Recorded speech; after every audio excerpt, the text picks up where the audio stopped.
Hi everybody, it's Jazz. I've been tagged by Jessica over at Chubby Girl Gone to participate in a mind change tag. So this consists of 7 questions that really question your mentality and what your inner voice sounds like and things along that nature. So I've been challenged not only to answer these questions, but also to tag other YouTubers in the hope that they too will do this. So I have my people in mind, and stay tuned till the end of this video to find out who those people are. Question 1. How do you stay positive through tough times? To me, I stay positive through tough times by remembering that everything is transitory. Everything moves and everything changes. So even if you're going through really tough times, it's not a permanent situation. If you feel crappy, you're not going to feel crappy forever.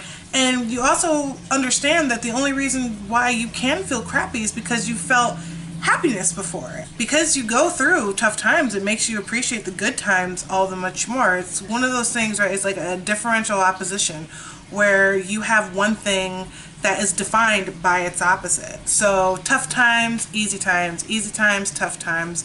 One defines the other, and you have to have both. You have to have good times and you have to have tough times. Because if you didn't, neither could exist. I hope that makes sense to some of you. I have a tendency to do that. Alright, question 2. At this time, what makes you happy? At this time, right now, what makes me happy? I've had an extremely rough day. I've had an extremely rough mental day, and I actually went ahead and documented that, and I'll be uploading that after I upload this video. So right now, what's helped me the most is knowing that I have the ability to change my mental state if I want to do it. So I have the ability to control anything and everything that I do. So if I'm feeling crappy, I can help myself feel better. So number 3, when did you feel the most out of place? Now, when we go through the rest of these questions, I feel like this question is super out of place, but whatever, I'll answer it anyway. So, middle school, no doubt about it. Bad skin, bad hair, overweight, no self-esteem, no self-concept. Was having poor self-esteem reinforced through the kids at the school being called beast in the hallway, having phony friends, never really having anybody I can confide to either at school or at home. So home life was rough, school life was rough, life was just rough. I'm so happy that I hung in there because I have blossomed. Number 4, what is your inner voice like? My inner voice is great. My inner voice helped me a hell of a lot today, but this is not to say that I'm some kind of anomaly or whatever. I still have my ego. Right, that voice that's very I-centered and is on survival mode all the time and is the one that tells you that you're all these bad things, but your ego is also the one that tells you that you're all these good things, but it says it in a way that, oh, you're good because you're better than XYZ, or this person is bad because ABC. So that's the ego voice. I have that.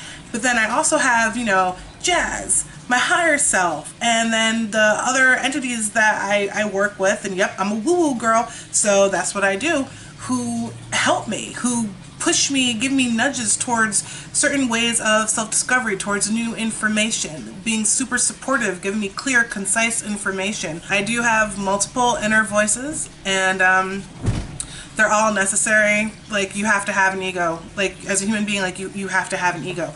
But to me, it's been so important to be able to differentiate, like, my ego voice, which is, I consider a lower vibratory voice, versus the higher vibratory voices, which are my higher selves, and those are the thought streams that exist on that higher vibrational plane. Number 5, words have power. What words do you use that keep you grounded? I don't think I've ever really used a mantra, so to say, that helped keep me grounded. But I'll tell you what, I've recently been reading this book called The Book of Mastery by Paul Selig. Well, technically I've been listening to it while I go on my walks. And he has this mantra where it says, I know who I am, I know what I am, I know how I serve, I am here, I am here, I am here. And yes, you say I am here 3 times because it grounds you. For me, it grounds me, and it helps me to remember my true self, my true purpose, why I am here, my life's mission, my life work, and it helps me get rid of the blinders that society is so good at putting on you by saying that you have all these material wants, not only things but money and people, and just realizing that there's so much more to that, and you are so much more than that. So saying that mantra that I did get from that book has been extremely, extremely helpful for me. So number 6, what have you changed about your attitude that you admire?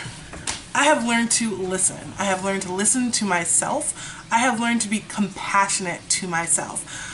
Just me taking care of me and not looking at it as being selfish or self-indulgent, but just freaking practicing self-care. And I can't tell you how long in my life, now I'm not very old. I'm still in my 20s for like another month and a half. But for such a long time, I deprived myself, I suffered, and in some ways I thought suffering was good. Like, you gain good out of suffering. And a lot of like religions, especially Christianity, will teach you like to suffer is a good thing. But as I've gotten older and I've learned that, you know, spirituality is something you discover and not something that you inherit, I have found my own truth, and I like to be happy. Duh, I like to be happy, I like to experience joy. I don't have to suffer. I don't ever have to suffer. I don't ever have to put myself through that. So when I'm feeling down and low, you know, like I did this morning, I can make a choice to change my mental state by doing activities that make me feel better. And yeah, anyway, that's in another video. But I really admire that about myself, having that information. And number 7, how do you work on that inner voice? How do you work on that inner voice? I'm thinking about the question, and I'm thinking about the context of the question, so it almost sounds like how do you work on that inner voice is going off of an assumption that your inner voice is negative. And I think, you know, everybody has that aspect, no doubt, you know, myself included, but there's a purpose in it, but it's very important that you learn how to differentiate, you know, what that voice is, the good advice from the bad advice, right? It's just like anybody else. Like maybe your own parents like telling you things or giving you tidbits of information or giving you backhanded compliments. It's your responsibility to be able to decipher what is helpful to you and what is not helpful to you. So I've learned to make that distinction, and I'm learning more every day. I mean, when you stop learning, you're dead, right? So I'm constantly learning new ways. But anyway, those are my questions to the Mind Change tag. So I'm going to pass this on to a couple people. The first person is Tanika's Keto Life. Really want to hear what you had to say. Robert Davis. Verity Adams. I hope I am saying your first name right, but if I'm not, it's aka Crazy Keto Girl. And the last person I would like to tag is from Plus to Fabulously Fit. So there you go. You are hereby challenged to answer these 7 questions. Make a video, tag people, and until then, we will chat soon. Take care.